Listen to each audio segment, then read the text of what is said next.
Magandang araw sa inyong lahat at welcome sa aking channel.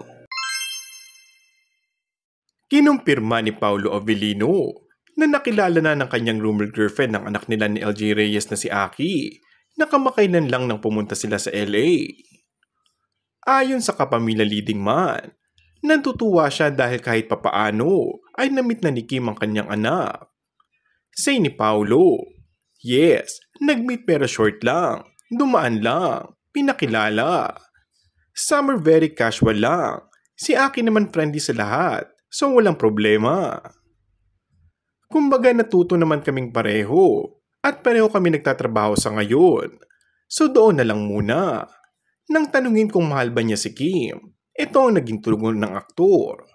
Mahal mo naman lagi ang kaibigan mo, kahit sinong kaibigan. Sa tingin ba niya okay lang kay Aki na magkaroon na siya ng bagong girlfriend? Siguro si Aki ang makakasagot niyan, natatawang sagot ng aktor. Kung matatandaan, mismong si LJ Reyes ang nagsabi na boto siya kay Kim para kay Paulo at kung seryoso na ang tatay ng kanyang anak sa kapamilya TVO's actress ay walang problema sa kanya. She even described Kim as isang matalinong babae at karespe-respeto po talaga. Mahilig din po siya sa bata. Kung bago ka lang sa akin channel ay mag-subscribe at pindutin na rin ang notification bell. Maraming salamat!